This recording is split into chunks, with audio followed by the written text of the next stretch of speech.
Breaking news చూస్తున్నాం. మరో 2 రోజుల్లో తెలంగాణ ఎన్నికల ఫలితాలు రానున్నాయి. రాష్ట్ర వ్యాప్తంగా నిన్న పోలింగ్ ప్రశాంతంగా ముగిసింది. పోలింగ్ అనంతరం ఎగ్జిట్ పోల్స్ లో కాంగ్రెస్ గెలుపు స్పష్టంగా కనిపిస్తుంది. ఈ నేపథ్యంలో రాష్ట్ర రాజకీయాలని రేవంత్ రెడ్డి వైపు మళ్లాయి. పార్టీ బాధ్యతలను భుజానికెత్తుకుని విజయాన్ని అందించడంలో కీలక పాత్ర పోషించారు రేవంత్ రెడ్డి. మరోవైపు ఫలితాల అనంతరం రాష్ట్రంలో ఎలాంటి పరిణామాలైనా జరగొచ్చు. ఈ నేపథ్యంలోనే రేవంత్ రెడ్డికి సెక్యూరిటీ పెంచారు పోలీసులు. ఇంటెలిజెన్స్ సమాచారంతో రేవంత్ రెడ్డి ఇంటి వద్ద హై సెక్యూరిటీని ఉంచారు. గాంధీ భవన్లోనూ భారీ సెక్యూరిటీ పెంచారు.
బ్రేకింగ్ న్యూస్ చూస్తున్న మరో 2 రోజుల్లో తెలంగాణ ఎన్నికల ఫలితాలు రానున్నాయి. రాష్ట్ర వ్యాప్తంగా నిన్న పోలింగ్ ప్రశాంతంగా ముగిసింది. ఇక పోలింగ్ అనంతరం ఎగ్జిట్ పోల్స్ లో కాంగ్రెస్ గెలుపు స్పష్టంగా కనిపిస్తుంది.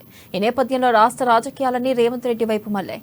పార్టీ బాధ్యతలను భుజానికి ఎత్తుకుని విజయాన్ని అందించడంలో కీలక పాత్ర పోషించారు రేవంత్ రెడ్డి. మరోవైపు ఫలితాల అనంతరం రాష్ట్రంలో ఎలాంటి పరిణామాలైనా జరగచ్చు. ఈ నేపథ్యంలోనే రేవంత్ రెడ్డికి సెక్యూరిటీ పెంచారు పోలీసులు. ఇంటెలిజెన్స్ సమాచారంతో రేవంత్ రెడ్డి ఇంటి వద్ద హై సెక్యూరిటీని ఉంచారు. గాంధీ భవన్లో భారీ సెక్యూరిటీ పెంచారు.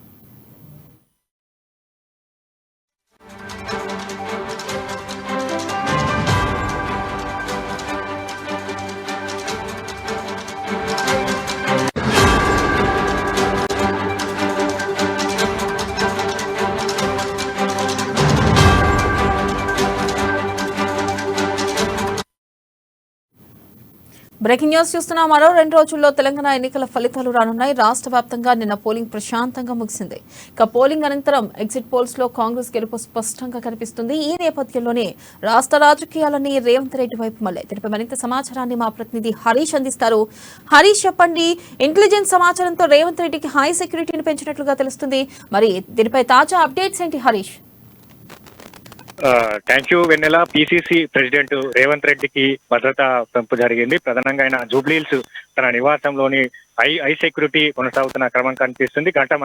గత 2 రోజుల క్రితం ఎన్నికల సంబంధించి కూడా, ఎన్నికల ముందు రోజు కావచ్చు, ఎన్నికల తర్వాత నిన్నటితో పోల్చుకుంటే రేవంత్ రెడ్డికి సంబంధించి కూడా హై సెక్యూరిటీ కొనసాగుతుంది. రేవంత్ రెడ్డి జూబ్లీహిల్స్ తన నివాసం నుంచి, అలాగే జూబ్లీహిల్స్ లో ఉన్న పెద్దమ్మ గుడి ఆలయం వద్దకు అక్కడ పోలీసులంతా కూడా మోహరించారు.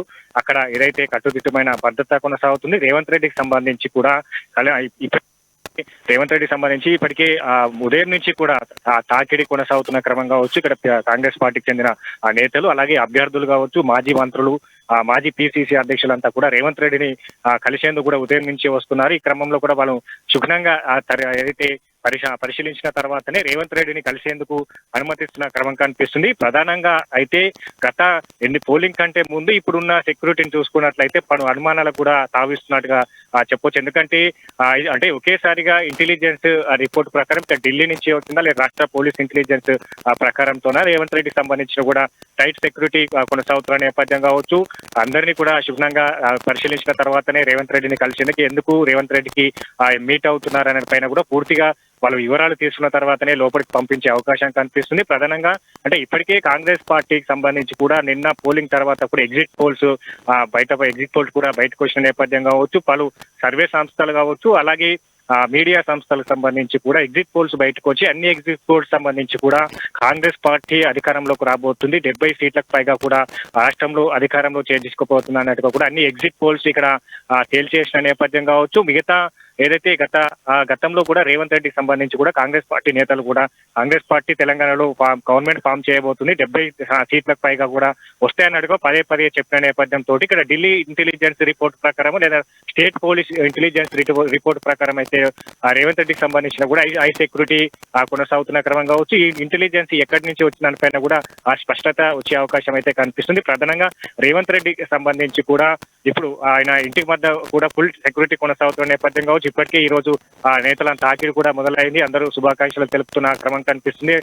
అంటే కాంగ్రెస్ పార్టీకి సంబంధించి కూడా ఈ నెల ఏదైతే ఎన్నికలకు సంబంధించి ఈ నెల మూడో తేదీన ఫలితాలు వెల్లబడున్న నేపథ్యం కావచ్చు. అంటే ఇప్పుడు రేవంత్ రెడ్డికి సంబంధించి కూడా పీసీసీగా కొనసాగుతున్న క్రమం కావచ్చు. అలాగే సీఎం రేస్ లో కూడా రేవంత్ రెడ్డి పేరు వినిపిస్తుంది. ప్రచారాలు కొనసాగుతున్న క్రమంలో సెక్యూరిటీని కూడా పెంచినట్టుగా తెలుస్తుంది. ప్రధానంగా కాంగ్రెస్ పార్టీకి సంబంధించి కూడా సర్వే రిపోర్ట్లు ఏదైతే అన్ని కాంగ్రెస్ పార్టీకి అనుకూలంగా చెప్పిన నేపథ్యం కావచ్చు. ఈ 3వ తేదీన ఉదయం 8 గంటలకు కొనసాగుతున్న నేపథ్యం కావచ్చు. ఉదయం 8 గంటలకు సంబంధించి బ్యాలెట్ పోలింగ్ సంబంధించిన కౌంటింగ్ ప్రక్రియ, అలాగే 8:30 నుంచి కూడా ఆ పోలింగ్ ప్రక్రియ కొనసాగుతుంది. మధ్యాహ్నం కల్లా కూడా ఏ పార్టీ తెలంగాణలో అధికారంలో రాబోతుందని కూడా తేల్చేయనున్న నేపథ్యం కావచ్చు. పూర్తిగా ఇక్కడ అంటే బీఆర్ఎస్ అధికారంలో ఉన్న నేపథ్యం కావచ్చు, కాంగ్రెస్ పార్టీకి సంబంధించి కూడా ఎగ్జిట్ పోల్స్ నిర్ణయించిన నేపథ్యంలో కొంతమేర దాడులు జరిగే అవకాశం ఉన్నది. కాబట్టి రేవంత్ రెడ్డి ఇంటికి సంబంధించి కూడా హై సెక్యూరిటీ పెంచినట్టుగా తెలుస్తుంది. ప్రధానంగా అయితే ఏదైతే కాంగ్రెస్ పార్టీకి సంబంధించి కూడా గవర్నమెంట్ ఫామ్ చేయబోతున్నట్టుగా కూడా పలు ఇంటెలిజెన్స్ రిపోర్ట్లు నివేదికల ఆధారంగా కూడా సెక్యూరిటీ పెంచినట్టుగా తెలుస్తుంది. ప్రధానంగా ఏదైతే పెద్దమ్మ గుడి నుంచి కూడా రేవంత్ రెడ్డికి సంబంధించి ఆయన ఇంటి వరకు కూడా పోలీసులు హై సెక్యూరిటీ ఉన్నది. భద్రత అంటే ఏదైతే బారికేడ్లు ఇవ్వడం జరిగింది. ప్రతి ఒక్కరిని క్షుణ్ణంగా పరిశీలించిన తర్వాతనే రేవంత్ రెడ్డిని కలిసేందుకు అవకాశం ఇస్తున్నారు. Vengala right Harish, thank you.